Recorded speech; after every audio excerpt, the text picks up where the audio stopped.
ਸਤਿ ਸ਼੍ਰੀ ਅਕਾਲ ਸਾਰਿਆਂ ਨੂੰ। ਜਿਵੇਂ ਕਿ ਆਪਾਂ ਪਿਛਲੀ ਵੀਡੀਓਜ਼ ਦੇ ਵਿੱਚ ਗੱਲ ਕੀਤੀ ਸੀ ਅਲੱਗ-ਅਲੱਗ ਟੌਪਿਕਸ ਤੇ ਉਹਨਾਂ ਤੇ ਆਪਾਂ ਨੂੰ ਅੱਛੇ ਵਿਊਜ਼ ਮਿਲੇ, ਸਾਰੇ ਲੋਕਾਂ ਦੇ ਕਮੈਂਟਸ ਵੀ ਪੋਜ਼ਿਟਿਵ ਨੈਗੇਟਿਵ ਦੋਵੇਂ ਤਰ੍ਹਾਂ ਦੇ। ਤੇ ਹੁਣ ਜਿਸ ਤਰ੍ਹਾਂ ਨਾਲ ਹੈਗਾ ਕਿ ਅੰਦੋਲਨ ਅੱਗੇ ਨੂੰ ਵਧ ਰਿਹਾ ਹੈ ਤੇ ਸਰਕਾਰ ਨੇ ਕੁਝ ਰਜਿਸਟਰਡ ਆਪਦੇ ਡਾਕੂਮੈਂਟ ਸਬਮਿਟ ਕੀਤਾ ਕਿ ਅਸੀਂ ਤੁਹਾਡੀਆਂ ਮੰਗਾਂ ਮੰਗਣ ਨੂੰ ਤਿਆਰ ਹਾਂ ਤੇ ਤੁਸੀਂ ਇਸ ਤਰੀਕੇ ਨਾਲ ਸਾਡੇ ਨਾਲ ਬੈਠ ਕੇ ਇਸ ਨੂੰ ਸੁਲਝਾ ਲਓ। ਪਰ ਹੁਣ ਇੱਕ ਨਵਾਂ ਮੁੱਦਾ ਉੱਠ ਕੇ ਆ ਗਿਆ ਕਿ ਇਸ ਜੋ ਐਕਟ ਹੈ ਸੰਵਿਧਾਨਿਕ ਹੀ ਨਹੀਂ ਹੈ। ਤਾਂ ਮੈਨੂੰ ਜਦੋਂ ਇਸ ਚੀਜ਼ ਦਾ ਪਤਾ ਲੱਗਿਆ ਤਾਂ ਮੈਂ ਕਿਹਾ ਕਿਉਂ ਨਾ ਇਸ ਬਾਰੇ ਪੜ੍ਹਿਆ ਜਾਵੇ। ਤਾਂ ਮੈਂ ਉਸ ਨੂੰ ਪੜ੍ਹਿਆ ਤੇ ਮੈਂ ਅੱਜ ਉਸ ਨੂੰ ਐਕਸਪਲੇਨ ਕਰਨ ਦੀ ਕੋਸ਼ਿਸ਼ ਕਰ ਰਿਹਾ ਕਿ ਇਹ ਐਕਟ ਸੰਵਿਧਾਨਿਕ ਹੈ ਜਾਂ ਨਹੀਂ ਹੈ ਤੇ ਇਹਦੇ ਵਿੱਚ ਸਰਕਾਰ ਨੇ ਕੀ ਚਲਾਕੀ ਕੀਤੀ ਹੈ, ਕੋਈ ਸ਼ਰਾਰਤ ਕੀਤੀ ਹੈ, ਕਿਸ ਤਰੀਕੇ ਨਾਲ ਇਹਨੂੰ ਬਣਾਇਆ, ਉਹਦੇ ਬਾਰੇ ਅੱਜ ਆਪਾਂ ਇਸ ਤੇ ਚਰਚਾ ਕਰਾਂਗੇ। ਤਾਂ ਸਭ ਤੋਂ ਪਹਿਲਾਂ ਕੋਈ ਵੀ ਜਦੋਂ ਇੱਕ ਕਾਨੂੰਨ ਬਣਦਾ ਹੈ ਤਾਂ ਉਹ ਕਾਨੂੰਨ ਨੂੰ ਚੈਲੰਜ ਕਰਨ ਵਾਸਤੇ ਸਿਰਫ ਇੱਕੋ ਹੀ ਜਗ੍ਹਾ ਹੁੰਦੀ ਹੈ ਸੁਪਰੀਮ ਕੋਰਟ। ਤਾਂ ਸੁਪਰੀਮ ਕੋਰਟ ਹਮੇਸ਼ਾ ਇੱਕ ਚੀਜ਼ ਮੰਨ ਕੇ ਚੱਲਦੀ ਹੈ, ਮੈਂ ਸਾਰਿਆਂ ਨੂੰ ਦੱਸਣਾ ਚਾਹੁੰਦਾ ਕਿ ਜੋ ਵੀ ਸਰਕਾਰ ਐਕਟ ਬਣਾਊਗੀ ਉਹ ਇੱਕ ਤਰ੍ਹਾਂ ਨਾਲ ਸੰਵਿਧਾਨਿਕ ਹੋਊਗਾ। ਜੇ ਤੁਹਾਨੂੰ ਉਹ ਸੰਵਿਧਾਨਿਕ ਨਹੀਂ ਲੱਗ ਰਿਹਾ, ਤੁਸੀਂ ਉੱਥੇ ਜਾ ਕੇ ਪਟੀਸ਼ਨ ਪਾਓ ਤੇ ਤੁਸੀਂ ਉਸ ਨੂੰ ਅਸੰਵਿਧਾਨਿਕ ਘੋਸ਼ਿਤ ਕਰ ਦਿਓ ਕਿ ਇਹ ਕਨਸਟੀਟਿਊਸ਼ਨਲ ਨਹੀਂ ਹੈ, ਠੀਕ ਹੈ। ਤਾਂ ਉਸ ਨੂੰ ਮੰਨ ਲਏਗੀ। ਤਾਂ ਉਸ ਦੇ ਲਈ ਕਿਵੇਂ ਸਰਕਾਰ ਨੇ ਕੀ ਤਰਕ ਦਿੱਤੇ ਹੈ ਤੇ ਐਕਚੁਅਲ ਦੇ ਵਿੱਚ ਕਿਸ ਤਰੀਕੇ ਨਾਲ ਇਹ ਬਣਿਆ, ਉਸ ਦੇ ਬਾਰੇ ਅੱਜ ਆਪਾਂ ਇਸ ਵੀਡੀਓ ਦੇ ਵਿੱਚ ਦੇਖਾਂਗੇ। ਜਿਵੇਂ ਮੇਰੇ ਪਿੱਛੇ ਵਾਈਟ ਬੋਰਡ ਹੈ, ਤੁਸੀਂ ਦੇਖ ਰਹੇ ਹੋ। ਤਾਂ ਸਭ ਤੋਂ ਪਹਿਲਾਂ ਆਪਾਂ ਗੱਲ ਕਰ ਰਹੇ ਹਾਂ, are these act are constitutional or not. ਜੇ ਐਕਟ ਨੂੰ ਚੈੱਕ ਕਰਨਾ ਹੋਵੇ, ਕਿਸੇ ਵੀ ਕਾਨੂੰਨ ਨੂੰ ਚੈੱਕ ਕਰਨਾ ਹੋਵੇ, ਉਹਨੂੰ ਚੈੱਕ ਕਰਨ ਦਾ ਦੋ ਤਰੀਕੇ ਹੈਗੇ ਆ, ਠੀਕ ਹੈ। ਇੱਕ ਤਾਂ ਕੰਟੈਂਟ, ਕਿਸ ਬੇਸ ਤੇ ਇਸ ਨੂੰ ਬਣਾਇਆ ਗਿਆ। ਦੂਸਰਾ ਇਸ ਦਾ ਪ੍ਰੋਸੀਜਰ, ਕਿਉਂਕਿ ਇਸ ਵੈਸੇ ਪ੍ਰੋਸੀਜਰ ਡਿਸਕਸ ਨਹੀਂ ਹੁੰਦਾਗਾ, ਪਰ ਇਸ ਐਕਟ ਨੂੰ ਲੈ ਕੇ ਇੱਕ ਪ੍ਰੋਸੀਜਰ ਸਪੈਸ਼ਲੀ ਆਪਾਂ ਡਿਸਕਸ ਕਰ ਰਹੇ ਹਾਂ ਕਿਉਂਕਿ ਰੌਲਾ ਬੜਾ ਪਿਆ ਹੈ ਕਿ ਜੀ ਰਾਜ ਸਭਾ 'ਚ ਧੱਕੇ ਨਾਲ ਪਾਸ ਹੋ ਗਿਆ। ਤਾਂ ਉਸ ਚੀਜ਼ ਨੂੰ ਦੇਖਣ ਵਾਸਤੇ ਆਪਾਂ ਇਸ ਦਾ ਪ੍ਰੋਸੀਜਰ ਵੀ ਸਟੱਡੀ ਕਰਾਂਗੇ ਕਿ ਇਹਨਾਂ ਨੇ ਕਿਸ ਤਰੀਕੇ ਨਾਲ ਉਸ ਨੂੰ ਬਣਾਇਆ। ਤਾਂ ਸਭ ਤੋਂ ਪਹਿਲਾਂ ਆਪਾਂ ਕੰਟੈਂਟ ਦੀ ਗੱਲ ਕਰਾਂਗੇ। ਕੰਟੈਂਟ ਦੇ ਵਿੱਚ ਜਿਹੜੀ ਚੀਜ਼ ਆਉਂਦੀ ਹੈ ਉਹਦੇ ਵਿੱਚ ਕੀ ਹੈ ਕਿ ਸੁਪਰੀਮ ਕੋਰਟ ਉਸ ਚੀਜ਼ ਨੂੰ ਕਾਨੂੰਨ ਉਦੋਂ ਰੱਦ ਕਰਦੀ ਹੈ ਜਦੋਂ ਕੋਈ ਵੀ ਐਕਟ ਜੋ ਐਫਆਰ ਮੈਂ ਇੱਥੇ ਮੈਂਸ਼ਨ ਕੀਤਾ ਹੈਗਾ, ਇਸ ਨੂੰ ਕਹਿੰਦੇ ਆਪਾਂ ਫੰਡਾਮੈਂਟਲ ਰਾਈਟਸ, ਜੋ ਆਪਣੇ ਫੰਡਾਮੈਂਟਲ ਰਾਈਟ ਨੇ, ਅੰਦੋਲਨ ਕਰਨ ਦਾ, ਬੋਲਣ ਦਾ, ਰਾਈਟ ਟੂ ਸਪੀਚ, ਬਹੁਤ ਸਾਰੀ ਚੀਜ਼ਾਂ, ਕਿ ਉਸ ਨੂੰ ਕਿਸੇ ਨੂੰ ਇਸ ਨੇ ਐਕਟ ਰੋਕ ਨਹੀਂ ਸਕਦਾ।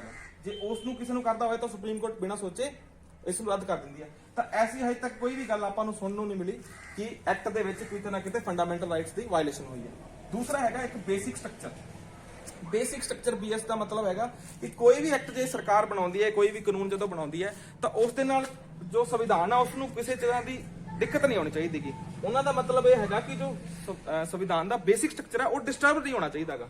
ਉਹਦੇ ਵਿੱਚ ਇੱਕ ਫੈਡਰਲਿਜ਼ਮ ਸ਼ਬਦ ਆਪਾਂ ਅੱਜ ਕੱਲ੍ਹ ਬੜਾ ਸੁਣ ਰਹੇ ਹਾਂ। ਇਸ ਦਾ ਮਤਲਬ ਕੀ ਹੁੰਦਾ ਹੈ ਕਿ ਸਟੇਟ ਤੇ ਸੈਂਟਰ ਦੀਆਂ ਕੁਝ ਪਾਵਰ ਡਿਸਟ੍ਰੀਬਿਊਟਡ ਨੇ, ਕਿ ਸਟੇਟ ਦੇ ਹੱਥ 'ਚ ਕੁਝ ਚੀਜ਼ਾਂ ਨੇ, ਉਸ ਤੇ ਕਾਨੂੰਨ ਬਣਾ ਸਕਦੇ ਆ, ਕੁਝ ਚੀਜ਼ਾਂ ਤੇ ਸੈਂਟਰ ਬਣਾ ਸਕਦਾ, ਕੁਝ ਚੀਜ਼ਾਂ ਤੇ ਦੋਨੇ ਬਣਾ ਸਕਦੀਆਂ, ਤੇ ਉਹਨਾਂ ਦੇ ਵਿੱਚੋਂ ਵੀ ਕਿਹਦਾ ਮਾਨਿਆ ਹੋਊਗਾ ਉਹਦੇ ਅਕੋਰਡਿੰਗ ਵੀ ਸੰਵਿਧਾਨ ਦੇ ਵਿੱਚ ਲਿਖਿਆ ਹੈ, ਉਸ ਦੇ ਬਾਰੇ ਆਪਾਂ ਗੱਲ ਕਰਾਂਗੇ। ਤਾਂ ਇਹ ਬੇਸਿਕ ਜਿਹੜਾ ਹੈਗਾ ਸਟਰਕਚਰ ਨੂੰ ਸੰਵਿਧਾਨ ਦੇ ਨੂੰ ਇਹ ਡਿਸਟਰਬ ਨਹੀਂ ਕਰਦਾਗਾ, ਐਸਾ ਵੀ ਆਪਾਂ ਨੂੰ ਕਿਤੇ ਦੇਖਣ ਨੂੰ ਨਹੀਂ ਮਿਲਿਆ। ਤੀਸਰਾ ਹੈਗਾ ਸਟੇਟ ਲੈਜਿਸਲੇਟਿਵ ਪਾਵਰ, ਕਿ ਕੁਝ ਚੀਜ਼ਾਂ ਹੁੰਦੀਆਂ ਜੋ ਸਟੇਟ ਦੇ ਹੱਥ 'ਚ ਹੁੰਦੀਆਂ, ਠੀਕ ਹੈ। ਤਾਂ ਇਹ ਦੋ ਆਰਟੀਕਲ ਨੇ ਜੋ 246 ਤੇ 255 ਨੰਬਰ ਜਿਹੜੇ ਹੈਗੇ ਇਹਦੇ ਵਿੱਚ ਲਿਖਿਆ ਹੋਇਆ।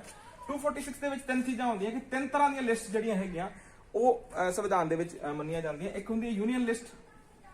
ਯੂਨੀਅਨ ਲਿਸਟ ਦੇ ਵਿੱਚ ਹੈਗਾ ਕਿ ਜੋ ਵੀ ਏਰੀਆਜ਼ ਜੋ ਡਾਇਰੈਕਟਲੀ ਸੈਂਟਰ ਗਵਰਨਮੈਂਟ ਦੇ ਅੰਡਰ ਆਉਂਦੇ ਆ ਉਸ ਨੂੰ ਯੂਨੀਅਨ ਲਿਸਟ ਕਹਿੰਦੇ ਆ। ਦੂਸਰੀ ਲਿਸਟ ਹੁੰਦੀ ਹੈ ਸਟੇਟ ਲਿਸਟ ਤੇ ਤੀਸਰੀ ਲਿਸਟ ਹੁੰਦੀ ਹੈ ਕਨਕਰੈਂਟ ਲਿਸਟ। ਸਟੇਟ ਲਿਸਟ ਦੇ ਵਿੱਚ ਕੀ ਹੁੰਦਾ ਹੈ ਕਿ ਜਿਹੜੀਆਂ ਚੀਜ਼ਾਂ ਸਟੇਟ ਦੇ ਅੰਡਰ ਆਉਂਦੀਆਂ, ਤੇ ਤੀਸਰੀ ਚੀਜ਼ ਕਨਕਰੈਂਟ ਲਿਸਟ ਜਿਹੜੀ ਦੋਨਾਂ ਦੇ ਮਿਊਚੁਅਲੀ ਆਉਂਦੀ ਹੈ, ਜਾਂ ਐਸੀ ਚੀਜ਼ ਜਿਸ ਤੇ ਸੈਂਟਰ ਤੇ ਸਟੇਟ ਦੋਨੇ ਕੰਮ ਕਰ ਸਕਦੇ ਆ। ਤੇ ਜੋ ਆਰਟੀਕਲ 254 ਇਹਦੇ ਵਿੱਚ ਇੱਕ ਹੋਰ ਪੁਆਇੰਟ ਹੈਗਾ, ਉਸ ਦੇ ਵਿੱਚ ਇਹ ਮੈਂਸ਼ਨ ਕੀਤਾ ਹੋਇਆ ਹੈ ਕਿ ਜੋ ਕਨਕਰੈਂਟ ਲਿਸਟ ਹੈਗੀ ਹੈ ਉਹ ਹਮੇਸ਼ਾ ਪ੍ਰਾਇੋਰਟੀ ਤੇ ਰਹੂਗੀ। ਯਾਨੀ ਕਿ ਉਹ ਕਿਵੇਂ ਰਹੂਗੀ ਉਹਦੇ ਬਾਰੇ ਅੱਗੇ ਆਪਾਂ ਨੂੰ ਇਸ ਦੇ ਐਂਡ ਤੱਕ ਪਤਾ ਲੱਗ ਜੂਗਾ। ਤਾਂ ਸਭ ਤੋਂ ਪਹਿਲਾਂ ਆਪਾਂ ਲੈਜਿਸਲੇਟਿਵ ਪਾਵਰ ਦੀ ਗੱਲ ਕਰਦੇ ਹਾਂ, ਜੋ ਕਿ 7th ਸ਼ਡਿਊਲ ਦੇ ਵਿੱਚ, ਇਹ ਆਪਾਂ ਜੋ ਵੀ ਜਥੇਬੰਦੀ ਦੇ ਆਗੂ ਬੋਲਦੇ ਉਹਨਾਂ ਦੇ ਮੂੰਹ ਤੋਂ ਆਪਾਂ ਸੁਣਦੇ ਕਿ ਸੰਵਿਧਾਨ ਦੇ 7th ਸ਼ਡਿਊਲ ਦੇ ਵਿੱਚ ਇਹ ਲਿਖਿਆ ਜੀ, ਇਹ ਲਿਖਿਆ ਇਸ ਤਰੀਕੇ ਨਾਲ ਕਰਤਾ। ਤਾਂ ਉਸ ਦੇ ਬਾਰੇ ਆਪਾਂ ਇਸ ਨੂੰ ਸਮਝਣ ਦੀ ਕੋਸ਼ਿਸ਼ ਕਰਾਂਗੇ। ਤਾਂ ਜੋ 7th ਸ਼ਡਿਊਲ ਦੇ ਵਿੱਚ 3 ਪੁਆਇੰਟਸ ਕਵਰ ਹੁੰਦੇ ਨੇ। 14 ਦੇ ਵਿੱਚ ਕੀ ਲਿਖਿਆ ਕਿ ਐਗਰੀਕਲਚਰ ਰਿਲੇਟਡ ਜੋ ਵੀ ਚੀਜ਼ਾਂ ਨੇ, ਚਾਹੇ ਉਸ ਦੀ ਮਾਰਕੀਟਿੰਗ ਨੇ, ਪਰਚੇਜ਼ਿੰਗ ਨੇ, ਸੇਲਿੰਗ ਨੇ, ਸਭ ਕੁਝ ਨੇ, ਉਹ ਸਾਰੇ ਦੇ ਸਾਰੇ ਕਾਨੂੰਨ ਬਣਾਉਣ ਦਾ ਅਧਿਕਾਰ ਜਿਹੜਾ ਹੈਗਾ ਉਹ ਸਟੇਟ ਨੂੰ ਹੁੰਦਾ। ਤਾਂ ਇਹ 14 ਨੰਬਰ ਆਰਟੀਕਲ ਦੇ ਵਿੱਚ ਲਿਖਿਆ ਹੋਇਆ। ਦੂਸਰਾ ਇੱਕ ਜੋ 26 ਪੁਆਇੰਟ ਹੈਗਾ ਇਸ ਦੇ ਵਿੱਚ ਮੈਂਸ਼ਨ ਕੀਤਾ ਹੋਇਆ, ਜੋ 26 ਪੁਆਇੰਟ ਦੇ ਵਿੱਚ ਮੈਂਸ਼ਨ ਕੀਤਾ ਹੋਇਆ, ਟ੍ਰੇਡ ਐਂਡ ਕਮਰਸ। ਜੋ ਵੀ ਟ੍ਰੇਡ ਤੇ ਕਮਰਸ ਹੋਊਗਾ ਐਗਰੀਕਲਚਰ ਰਿਲੇਟਡ ਫੀਲਡ ਦਾ ਇਨ ਸਟੇਟ, ਉਹ ਵੀ ਸਾਰਾ ਦਾ ਸਾਰਾ ਸਟੇਟ ਦੇ ਅੰਡਰ ਆਉਂਦਾ। ਤੀਸਰਾ 27 ਪੁਆਇੰਟ ਹੈਗਾ, ਉਸ ਦੇ ਵਿੱਚ ਆਉਂਦਾ ਹੈਗਾ PSD, ਪ੍ਰੋਡਕਸ਼ਨ, ਸਪਲਾਈ ਤੇ ਡਿਸਟ੍ਰੀਬਿਊਸ਼ਨ ਗੁੱਡਸ ਤੇ ਸਰਵਿਸਿਜ਼ ਦੀ। ਇਹ ਦੋਨੇ ਚੀਜ਼ਾਂ ਵੀ ਸਟੇਟ ਦੇ ਅੰਡਰ ਆਉਂਦੀਆਂ। ਤਾਂ ਮੈਂ ਇੱਕ ਚੀਜ਼ ਮੰਨ ਕੇ ਚੱਲਦਾ, ਵੈਸੇ ਤਾਂ ਹਜੇ ਤੱਕ ਬਹੁਤ ਹੀ ਘੱਟ ਲੋਕਾਂ ਨੇ ਐਕਟ ਪੜ੍ਹਿਆ ਹੈ। ਮੈਂ ਬਾਰ-ਬਾਰ ਇਸ ਚੀਜ਼ ਦੀ ਬੇਨਤੀ ਕਰ ਰਿਹਾ ਕਿ ਪਲੀਜ਼ ਉਹਨੂੰ ਸਟੱਡੀ ਕਰੋ, ਉਹਦੇ ਵਿੱਚ ਹਜੇ ਵੀ ਬਹੁਤ ਸਾਰੀਆਂ ਚੀਜ਼ਾਂ ਹੋਰ ਐਡ ਹੋ ਸਕਦੀਆਂ। ਤਾਂ ਇਹ ਜੋ ਆਲ ਐਕਟਸ ਜਿਹੜੇ ਮੈਂ ਆਲ ਐਕਟਸ ਲਿਖਤੇ ਹੈਗੇ 3 ਤੇ 3 ਕਿ ਇਹ ਤਿੰਨੋਂ ਦੇ ਤਿੰਨੇ ਐਕਟਸ ਨਾ ਇਹਨਾਂ ਤਿੰਨਾਂ ਚੀਜ਼ਾਂ ਦੇ ਵਿੱਚ ਹੀ ਕਵਰ ਹੁੰਦੇ ਆ, ਚਾਹੇ ਉਹ ਕੰਟਰੈਕਟ ਫਾਰਮਿੰਗ ਹੈ, ਚਾਹੇ ਓਪਨ ਮਾਰਕੀਟ ਹੈ, ਚਾਹੇ ਉਹ ਇਸੈਂਸ਼ੀਅਲ ਕਮੋਡਿਟੀ ਐਕਟ ਹੈਗਾ। ਤਾਂ ਉਹ ਤਿੰਨੇ ਐਕਟਸ ਦੇ ਅੰਡਰ ਆਉਂਦੇ ਆ। ਤਾਂ ਇਸ ਦਾ ਮਤਲਬ ਕਿ ਜੋ ਸੈਂਟਰ ਗਵਰਨਮੈਂਟ ਇਸ ਨੂੰ ਨਹੀਂ ਬਣਾਉਣਾ ਚਾਹੁੰਦੀ ਸੀ, ਪਰ ਨਹੀਂ ਹੋਇਆ ਕਿ ਜਦੋਂ ਸੰਵਿਧਾਨ ਬਣਿਆ, ਸੰਵਿਧਾਨ ਬਣਨ ਤੋਂ ਬਾਅਦ ਐਗਰੀਕਲਚਰ ਫੀਲਡ ਤੇ ਸਾਰੇ ਸਟੇਟ ਬਹੁਤ ਅੱਛੇ ਤਰੀਕੇ ਨਾਲ ਕੰਮ ਨਹੀਂ ਕਰ ਰਹੇ ਸੀਗੇ। ਤਾਂ ਜੋ ਤੀਸਰੀ ਅਮੈਂਡਮੈਂਟ ਹੋਈ ਹੈ, ਜੋ ਥਰਡ ਅਮੈਂਡਮੈਂਟ ਜੋ ਆਪਣੇ ਫਸਟ ਪੀਐਮ ਜਵਾਹਰ ਲਾਲ ਨਹਿਰੂ ਜੀ ਨੇ ਕੀਤੀ ਹੈ 1954 ਦੇ ਵਿੱਚ, ਉਸ ਦੇ ਵਿੱਚ ਉਹਨਾਂ ਨੇ ਇੱਕ ਪੁਆਇੰਟ ਐਡ ਕਰਾਇਆ ਐਂਟਰੀ ਨੰਬਰ 33। ਬੜਾ ਇਹ ਇੰਪੋਰਟੈਂਟ ਪੁਆਇੰਟ ਹੈ ਐਂਟਰੀ ਨੰਬਰ 33। ਇਸ ਦੇ ਵਿੱਚ production, supply, distribution, trade and commerce of agriculture sector, ਇਸ ਦੇ ਉੱਪਰ ਪੂਰਾ ਦਾ ਪੂਰਾ ਕੰਮ ਸੈਂਟਰ ਗਵਰਨਮੈਂਟ ਵੀ ਕਰ ਸਕਦੀ ਹੈ। ਕਿਸੇ ਤਰ੍ਹਾਂ ਦਾ ਵੀ ਜੋ ਲਾ ਹੈ ਜਾਂ ਜੋ ਵੀ ਇਸ ਦੇ ਰਿਗਾਰਡਿੰਗ ਚੀਜ਼ਾਂ ਨੇ ਉਹ ਸੈਂਟਰ ਗਵਰਨਮੈਂਟ ਹੀ ਕਰ ਸਕਦੀ ਹੈ। ਇਹ ਇਸ ਲਈ ਕੀਤਾ ਗਿਆ ਕਿਉਂਕਿ ਆਜ਼ਾਦੀ ਤੋਂ ਬਾਅਦ ਬਹੁਤ ਸਾਰੇ ਸਟੇਟਸ ਸੈਂਟਰ ਗਵਰਨਮੈਂਟ ਦੇ ਨਾਲ ਕੋਆਪਰੇਟ ਹੋ ਕੇ ਐਗਰੀਕਲਚਰ ਫੀਲਡ ਤੇ ਕੰਮ ਨਹੀਂ ਕਰ ਰਹੇ ਸੀਗੇ। ਤਾਂ ਇਸ ਦੇ ਵਿੱਚ ਕੀ ਹੈ ਕਿ ਜਦੋਂ ਕਿਤੇ ਵੀ ਕੰਟਰਡਿਕਸ਼ਨ ਆਏਗਾ, ਫॉर एग्जांपल कि एक लॉ स्टेट गवर्नमेंट ने बनाता, एक लॉ सेंट्रल गवर्नमेंट ने बनाता, जो भी कंट्राडिक्शन आऊगा उस कंट्राडिक्शन ਦੇ ਵਿੱਚ एंट्री नंबर 3 ਨੂੰ ਹੀ ਪ੍ਰਾਇੋਰਟੀ ਮੰਨਿਆ ਜਾਊਗਾ। 33 ਨੂੰ ਕਿਉਂ ਪ੍ਰਾਇੋਰਟੀ ਮੰਨਿਆ ਜਾਊਗਾ? ਕਿਉਂਕਿ ਜੋ ਸੰਵਿਧਾਨ ਦੀ ਲੈਂਗੁਏਜ ਹੈ ਉਹ ਲੈਂਗੁਏਜ ਬੜੀ ਮੈਟਰ ਕਰਦੀ ਹੈ। ਹਰ ਪੁਆਇੰਟ ਦੇ ਵਿੱਚ ਜੋ ਵੀ ਆਰਟੀਕਲ ਹੈ ਜਾਂ ਕੋਈ ਪੁਆਇੰਟ ਹੈ ਉਹਦੇ ਵਿੱਚ ਜੋ ਲੈਂਗੁਏਜ ਲਿਖੀ ਜਾਂਦੀ ਹੈ ਉਸ ਦੇ ਉੱਪਰ ਹੀ ਸਾਰੀਆਂ ਚੀਜ਼ਾਂ ਡਿਪੈਂਡ ਕਰਦੀਆਂ। ਤਾਂ ਇਸ ਦੇ ਵਿੱਚ ਕੀ ਹੈ ਕਿ ਆ ਜਿਹੜੀਆਂ ਸਾਰੀਆਂ ਚੀਜ਼ਾਂ ਹੈਗੀਆਂ production, supply, distribution, trade and commerce, ਇਹ ਸਾਰੀਆਂ ਚੀਜ਼ਾਂ 33 ਪੁਆਇੰਟ ਦੇ ਅੰਡਰ ਆਉਂਦੀਆਂ, ਐਂਟਰੀ ਨੰਬਰ 33 ਦੇ ਅੰਡਰ ਆਉਂਦੀਆਂ। ਤੇ ਇਸ ਦੇ ਵਿੱਚੋਂ ਲੈਂਗੁਏਜ ਯੂਜ਼ ਕੀਤੀ ਗਈ ਸਬਜੈਕਟਡ ਟੂ ਦਾ ਐਂਟਰੀ 33 ਅੰਡਰ। ਉਸ ਤੋਂ ਬਾਅਦ ਆ 26 ਤੇ 27 ਆ ਸਾਰੇ ਆਰਟੀਕਲਸ ਮੈਂਸ਼ਨ ਕੀਤੇ ਹੋਏ ਨੇ। ਯਾਨੀ ਇਸ ਨੂੰ ਹਮੇਸ਼ਾ ਪ੍ਰਾਇੋਰਟੀ ਤੇ ਰੱਖਿਆ ਜਾਊਗਾ, ਇਸ ਨੂੰ ਹੀ ਅਪਲਾਈ ਕੀਤਾ ਜਾਊਗਾ। ਤਾਂ ਸੈਂਟਰ ਗਵਰਨਮੈਂਟ ਨੇ ਜਿੰਨੇ ਵੀ ਐਕਟ ਇਸ ਦੇ ਵਿੱਚ ਬਣਾਏ ਨੇ ਐਗਰੀਕਲਚਰ ਸੈਕਟਰ ਦੇ ਵਿੱਚ ਉਹ ਸਾਰੇ ਇਸ ਦੇ ਵਿੱਚ ਹੀ ਬਣਾਏ ਨੇ।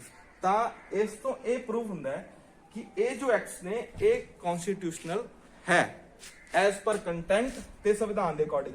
ਦੂਸਰੀ ਗੱਲ ਮੇਰਾ ਬੜਾ ਇਸ ਤੇ ਇੱਕ ਹੋਰ ਵੀ ਲੌਜਿਕ ਹੈਗਾ ਕਿ ਜੇ ਐਨੇ ਅਨਕਨਸਟੀਟਿਊਸ਼ਨਲ ਨੇ ਤਾਂ ਕਿਸੇ ਨੇ ਇੱਕ ਵਾਰੀ ਤਾਂ ਜ਼ਰੂਰ ਜਾ ਕੇ ਸੁਪਰੀਮ ਕੋਰਟ 'ਚ ਟਰਾਈ ਕਰਨਾ ਸੀ। ਕਿਉਂ ਨਹੀਂ ਕੀਤਾ? ਕਿਉਂਕਿ ਫੰਡਾਮੈਂਟਲ ਰਾਈਟਸ ਤੇ ਕੋਈ ਕੁਐਸਚਨ ਨਹੀਂ ਉੱਠ ਰਿਹਾਗਾ, ਬੇਸਿਕ ਸਟਰਕਚਰ ਨੂੰ ਇਹ ਡਿਸਟਰਬ ਨਹੀਂ ਕਰ ਰਹੇਗੇ, ਫੈਡਰਲਿਜ਼ਮ ਕੀ ਸਟੇਟ ਦੀ ਪਾਵਰ ਨੂੰ ਡਿਸਟਰਬ ਨਹੀਂ ਕਰ ਰਹੇ। ਕਿਉਂਕਿ ਜੇ ਤੁਸੀਂ ਧਿਆਨ ਨਾਲ ਐਕਟ ਪੜ੍ਹੋਗੇ ਤਾਂ ਉਸ ਦੇ ਵਿੱਚ ਜੋ ਪਾਵਰ ਸਟੇਟ ਨੂੰ ਮਿਲਣੀਆਂ ਚਾਹੀਦੀਆਂ ਉਹ ਪੁਆਇੰਟਸ ਜਿਹੜੇ ਹੈਗੇ ਆ ਇਸ ਐਕਟ ਦੇ ਵਿੱਚ ਉਹਨਾਂ ਨੇ ਸਟੇਟ ਨੂੰ ਆਲਰੇਡੀ ਦਿੱਤੇ ਹੋਏ ਆ। ਚਾਹੇ ਹੁਣ ਜੋ ਨਵੇਂ ਸਰਕਾਰ ਨੇ ਇੱਕ ਜੋ ਬਣਾ ਕੇ ਦਿੱਤਾ ਹੈਗਾ ਆਪਾਂ ਨੂੰ ਕਿ ਅਸੀਂ ਸੰਸ਼ੋਧਨ ਕਰ ਦਿੰਦੇ ਆ, ਉਸ ਦੇ ਵਿੱਚ ਵੀ ਦੇਖੋਗੇ ਤਾਂ ਉਹਨਾਂ ਨੇ ਮੈਂਸ਼ਨ ਕੀਤਾ ਜੋ ਪਾਵਰ ਆਫ ਸਟੇਟ ਨੂੰ ਮਿਲਣੀਆਂ ਚਾਹੀਦੀਆਂ ਸੀ ਦਿੱਤੀਆਂ ਹੋਈਆਂ। ਤੇ ਇਸੇ ਕਰਕੇ ਹੀ ਇਸ ਨੂੰ ਕੋਈ ਸੁਪਰੀਮ ਕੋਰਟ ਦੇ ਵਿੱਚ ਹੁਣ ਤੱਕ ਚੈਲੰਜ ਨਹੀਂ ਕਰ ਪਾ ਰਿਹਾ, ਕਿਉਂਕਿ ਇਹ ਕੇਸ ਅੱਧਾ ਘੰਟਾ ਵੀ ਨਹੀਂ ਚੱਲਣਾ ਉੱਥੇ।